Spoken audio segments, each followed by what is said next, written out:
Stop looking at me, Swan. I'm Peach. And hey, I'm Al. And welcome to Are You Still Watching?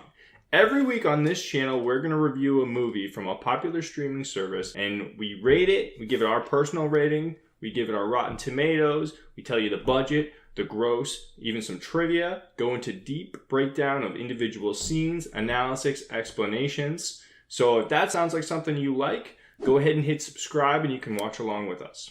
This week, I picked Uncut Gems.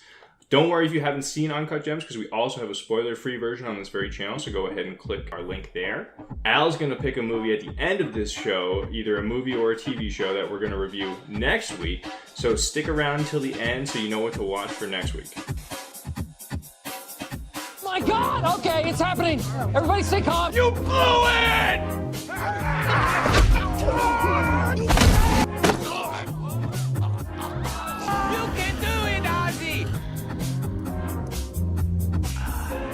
Everybody on? Good. Great. Grand. Wonderful.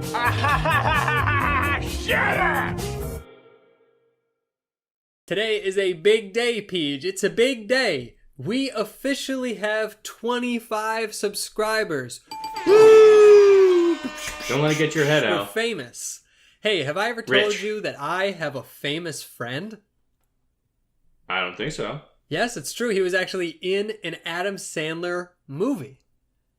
He was in That's Okay. My Boy. Oh, all right. And he even made it into the trailer of the movie. I'm going to go ahead and throw a clip No way. up here in post, and it's going to blow your fucking mind that I know this famous guy. That's my boy! So today's theme is Adam Sandler, Happy Gilmore, Billy Madison, Bobby Boucher, Jack, and Jill. For a certain generation, which just happens to be my generation, Adam Sandler has played a pivotal role in our immaturity. There's something about watching a lovable loser with an untapped gift or talent stumble his way into success, all the while capturing the heart of either Drew Barrymore or Jennifer Aniston from her douchebag boyfriend over and over again. Today we're looking at Uncut Gems, Sandler's latest work. And although it's not his first drama, audiences were certainly looking at this film to see if he can do more than just pee his pants for a good laugh. Of course I peed my pants. Everybody my age pees their pants. It's the coolest. Really? Yes, you ain't cool unless you pee your pants. We're going to get to that, but before, Al, you got some news for us? All right, my news for the day. Not sure what you think about this, but I really enjoyed Adam Sandler's 2018 Netflix stand-up special, 100% Fresh. Yep. Phone, wallet, keys. Phone, wallet, keys. So, obviously nobody's out there touring right now, concert-wise, but Adam Sandler was on tour and will resume tour once this whole quarantine thing ends for the 100% Fresher tour, which only leads me to believe that he is going to be part of Netflix's upcoming stand-up lineup, which I'm super excited about. A couple Makes other people sense. who are in their upcoming stand-up lineup, Ali Wong, Chris Rock, Tom Segura, Ricky Gervais, and this year we're getting a special event called The Hall, honoring the greats of stand-up. No way. Okay. Any that stand There's out some to you names in there that I definitely am interested in. Some not so much. Like, I don't know. Ricky Gervais, I've never been the biggest fan of his stand-up. You know, obviously I love his work in sitcoms like The British Office, Extras, but I don't know. He always comes off a little holier than thou, and I don't know. I don't love his stand-up. I think he does better things in like sketch comedy, like Life's Too Short, stuff like that. Yeah, 100%. I think he's just one of those, like, better writer than performer, maybe. And it kind of reminds me of, like, Seth MacFarlane. I thought Family Guy was this guy's masterpiece, but whenever I see him perform on his own, I'm always like, all right, dude. I do love him roasting celebrities at the Golden Globes. Look, talking of all you perverts, it was a big year. It was a big year for paedophile movies. Surviving R. Kelly, Leaving Neverland, Two Popes. Shut up.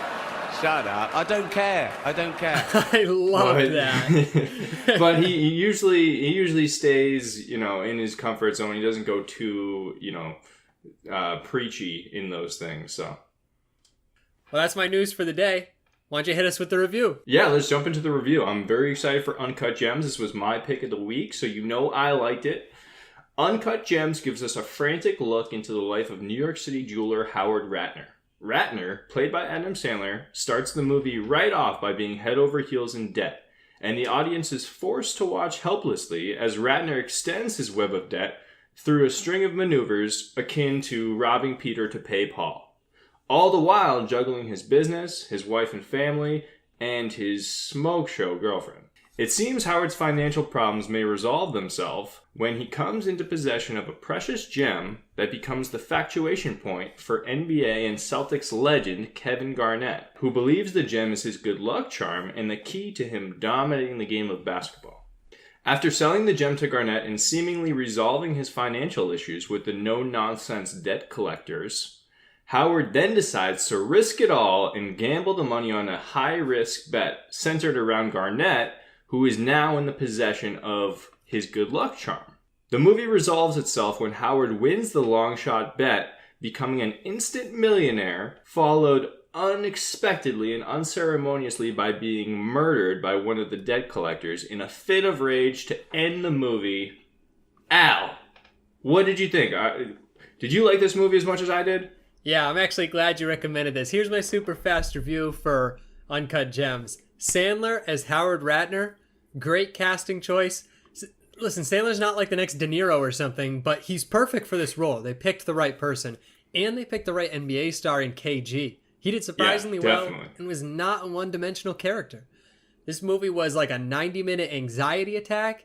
It had me squirming. Some of the scenes, like the auction scene, had me wanting to yell at the characters on the screen, and I really liked that. This is one of those movies where there's no good guys. Howard is a piece of shit. Julia's a piece of shit. Arno's a piece of shit. Everyone's a piece of shit. But I think they actually played that card really well, and it worked. There was a couple cons for me, though. One, the music was a little bit too Stranger Things-ish for me sometimes, and it kind of removed me from the mood. And another con was the characters constantly fighting and bickering and talking over each other was a really great element to build up their relationships in the beginning. But by the end of the movie, I was kind of tired of that. And they kept playing it. In that final scene, I'm like, can you guys just shut up and get back to the plot and move things along? That being said, I loved the ending when both Howard and Arno got shot. Really, really liked that decision. I thought the movie ended strong, and it didn't even start weak. So overall, it was a pretty good one, and I definitely recommend it. I agree. I mean, the tone starts out right away. Before the movie even starts, Howard is, like I said in the beginning, head over heels in debt. You don't know why. You don't get the backstory, but you don't really need it because it just starts you off on this manic pace and it doesn't relent. Now, I hear what you're saying with the anxiety, and I totally agree with you. You know, I needed a cigarette at the end of this movie, and I don't even smoke. Similar to what a movie like Saw did, or Hostel, you know, in creating a genre like torture porn, I feel like this is anxiety porn. Yes. I was uncomfortable. It was unpleasant the entire time. And even though, like you said, even though Ratner is kind of unlikable, you know, no one in this film is likable, you find yourself rooting for him. And you know, you're caught up with this web of debt and lies that he entangles throughout the whole film. You're hoping he wins. You're hoping he wins, and then at the very end, you're like, okay, this is about to go into, you know, the regular ending that I'm expecting, where he wins the ticket, him and Julia live happily ever after, or whatever, and it sets up for this happy ending. And then they say, fuck you, you're not getting a happy ending. I'm going to shoot Adam Sandler in the face. What a great play. I loved it. I loved the ending. The whole movie felt real, like anything can happen, you know, spontaneous. And then, of course, the ending. I wasn't expecting that. That was my favorite part of the film, and I thought it absolutely killed it. Yeah, 100%. Something that I liked in the movie a lot. And I gotta say, like, I didn't like the characters bickering all the time, but I really enjoyed how every character was kind of screwing over some other character to get ahead. Yeah. It seemed like Howard's partner screwed him over sometimes. KG even screwed over Howard, and he was the best guy in the movie. Who was that? Lakeith Stanwell? Is that his name? Stanfield. Lakeith Stanfield. That guy is awesome, dude. I saw him in a couple of movies recently. Get Out. ATL Atlanta with Childish Gambino. Right. You know who he reminds me of? We talked about Little Dicky's show, Dave, on this show. He kind of looks like Gata. Yeah, he does. He could play Gata. They should be brothers in a movie. Yeah, and Lakeith Stanfield, he's actually, in the few movies I've seen him in, he's shown me a wide range of emotions and tones, so I do look forward to him. And if we're talking about people who did good acting in that movie, forget Sandler. I knew Sandler was going to do what he did. Let's talk about KG. Dude, so KG awesome. crushed it. Like literally showing emotions, anger, happiness, sadness Mm-hmm. in the movie. And they even mixed in real clips from Celtics games when he was angry, happy, sad. So cool. And he was the perfect baller to do this. I actually read that they've been trying to cast this movie for years, like literally like a decade. And I read that Kobe was in talks to play at one point, and for whatever reason it fell to KG. He was the absolute perfect guy because he was so intense when he was on the basketball field that you can totally get caught up in him getting obsessed with this opal and just being like, this is the key to me, like crushing it. Yeah, 100%. And I love the bulletproof glass trap scene at the end when he's got the guys trapped in the entrance of his store. My favorite scene. Kind of a classic Adam Sandler moment when they ask him, hey, are you fucking proud of yourself? And he goes, yes. That was wonderful, and we get to watch KG perform, and every character is operating in their own world, but they're all shown to be interconnected. I really did like how it all came together then. Yeah, one of my favorite scenes was when they got in the fight. Julia and Ratner got in the fight at the Weeknd concert, and they ended up getting in. This fight ended up pouring out into the street, and they were getting catcalled by people walking by, and Julia was like, "Fuck you! You guys are waiting in line, you bunch of bitches!" Like. That scene felt real. Like I feel like I could walk down New York City and I could see that fight. I probably have seen that fight before. Right, yeah, this movie seemed like it was really happening. Yeah. And you know what? On the realism side, I kind of felt bad at the end when Arno got killed. I was shocked at first when Arno got shot as well as Howard by his own goons. But shortly thereafter, I was thinking, man, that was such a great choice. End the movie right here. And they did it. And that was so wonderful. I really liked how they showed you play an unfair game, you get unfair rewards. And that's what Arno was doing, just like Howard. So he got his character resolved as well. 100%. We watch so many movies and we're so conditioned to look at these, they're the bad guys' goons and they're going to go after the main character. And they're so two-dimensional every single time. It was so refreshing to be like, oh, you know what? This guy's got a backstory too, and he's got a relationship with Arno, and there's obviously some issues there. He ends up shooting him at the end and they end up robbing the jewelry store. Yes. Which was so cool. And I kept thinking to myself, Howard pretends like he's in this tough situation. He doesn't know how to get out of debt, but he's got an entire jewelry store full of diamonds. He could sell those off and pay off his debts today. So he was being real shitty trying to get away with it. Right. He was acting like he was stuck. And when those guys robbed his store at the end, it really reminded me, yes, it's true. It was just this machine that would keep spinning and spinning. I'm sure Howard would try to fuck Arno over again if they were still alive. So I'm glad they kind of concluded it the way that they did. Howard's panty pad was pretty cool too. I wonder what that was running him. Yeah, that is true. His apartment and that scene when he's hiding in the closet, looking through the crack. God. If you know what I'm talking about, that scene. Can we give a round of applause for Julia? Oh my God.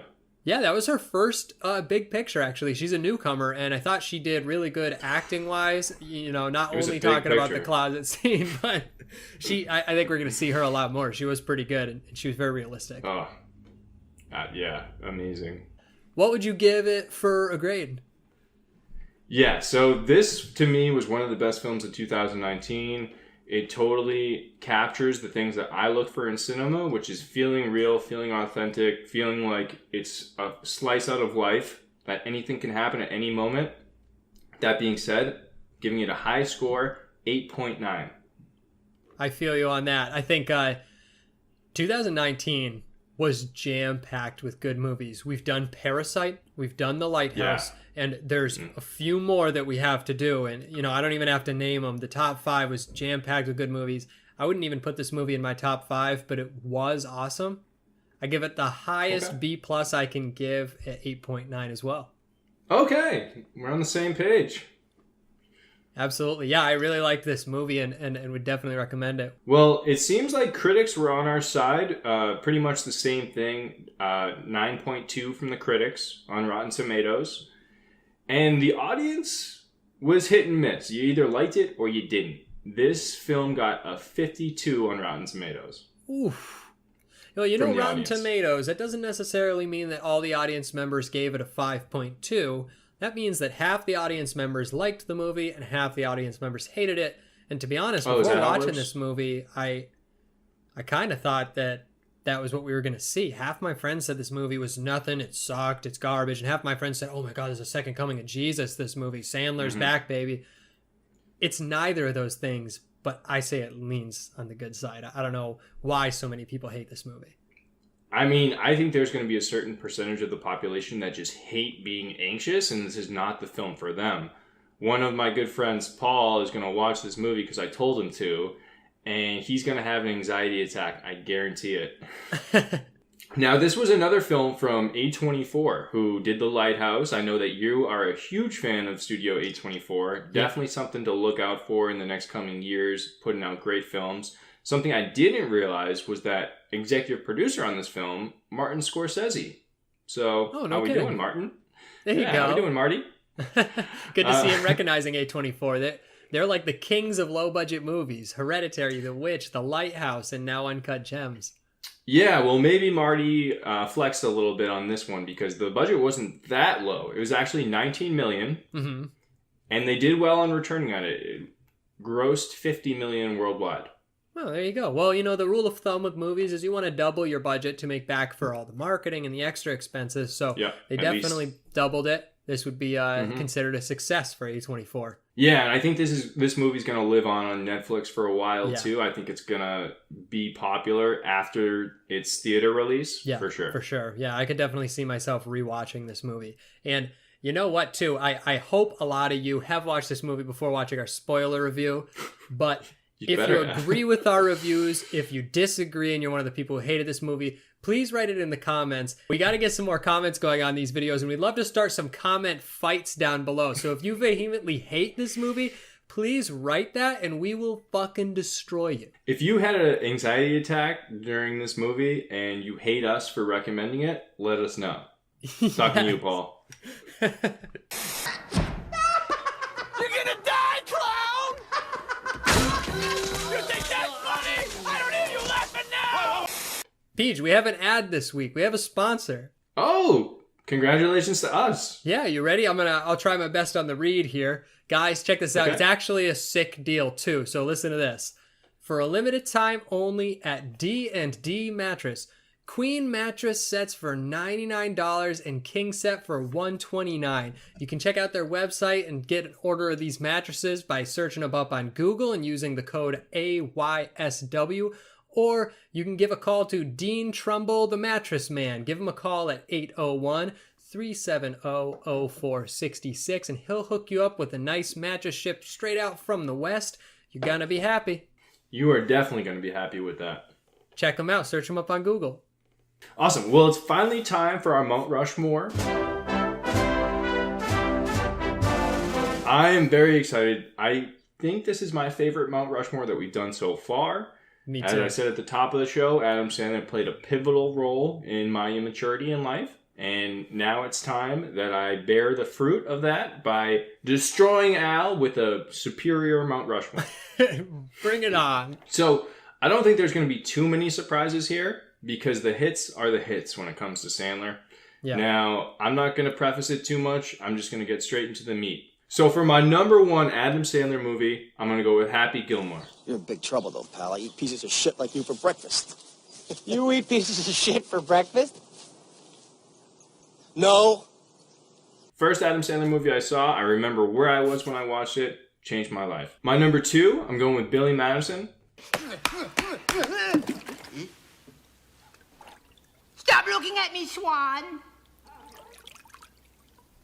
Number three, I'm going with Big Daddy. Not only is it hilarious, but it hits you right here.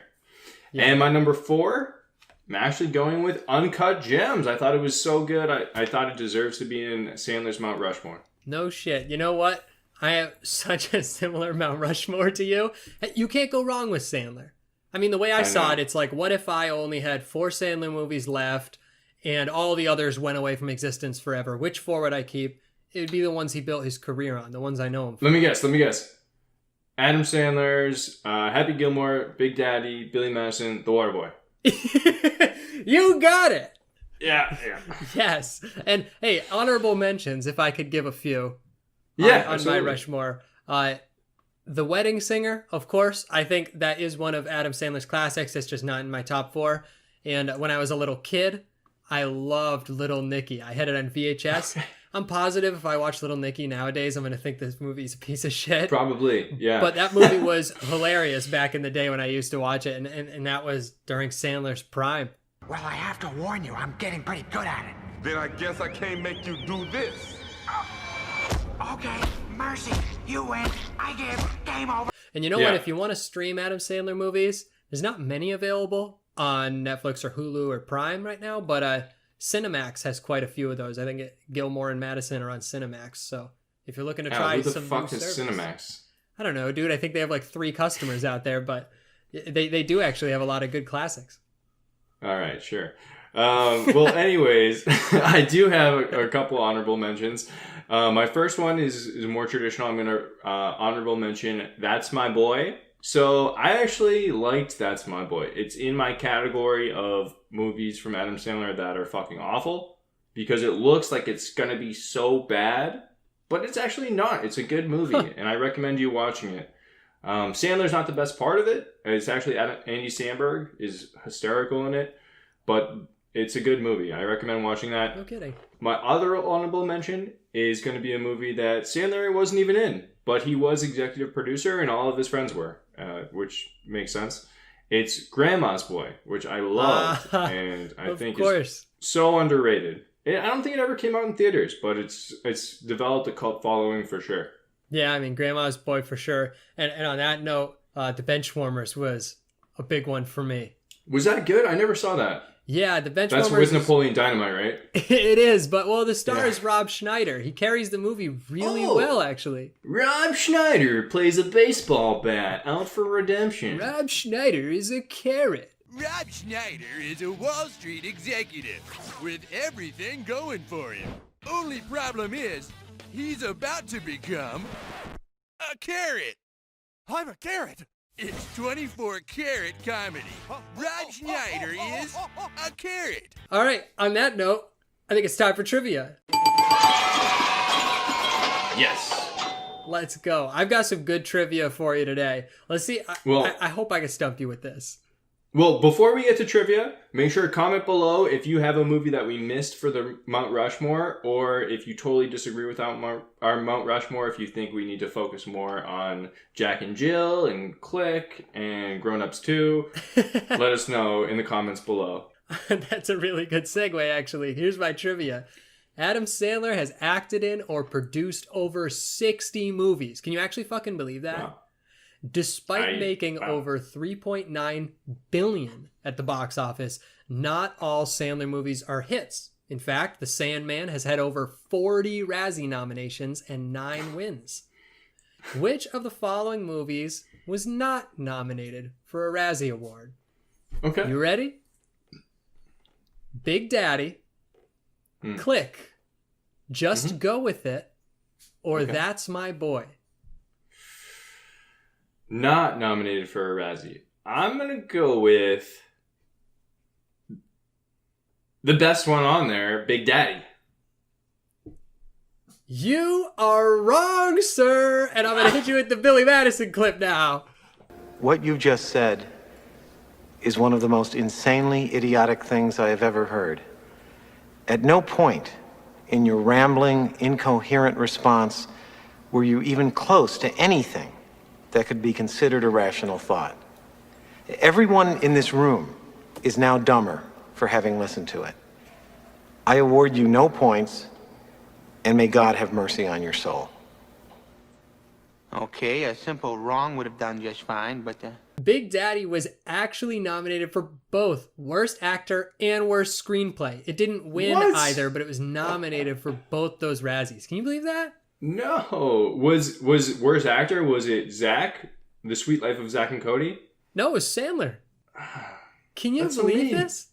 I'll tell you what, Those were the same assholes that gave it a 52 on Rotten Tomatoes. The movie that was not nominated for any Razzie Awards was Click. Click. That movie, okay.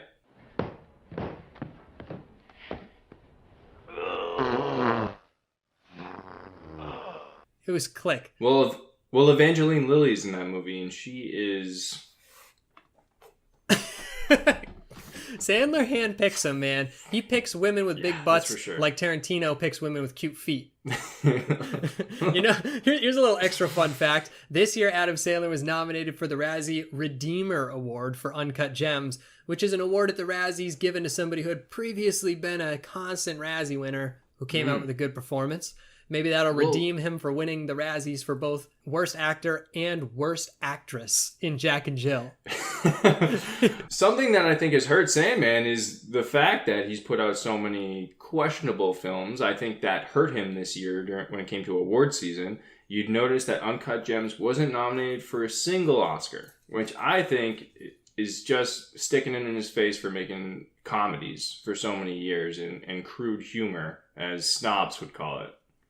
Yeah. You know what? And I thought probably not worthy of winning any Oscars, but Uncut Gems least a is nom. definitely worthy of a nod. Come on. Best actor. Come on. You know what shocked me as well was that Uncut Gems, despite being a commercial success technically for A24, it was on the lower end financially of all of his movies. It was actually one of his least highest grossing movies of all time, especially in the last 10 years. Got it. I guess that makes sense. A little bit. You know what his highest grossing movie of all time is? Grown Ups? His highest grossing movie of all time was Transylvania 3 Summer Vacation. What? $500 million. $528 million. The three Transylvania movies have netted over $1 billion at the box office. It's Sandler's most successful franchise. I don't even think I've ever seen a trailer for it. Like, I mean, I'm sure I have, but... I don't think I've ever seen it for Transylvania 3, maybe the first one. How'd they even get the kids in the theaters?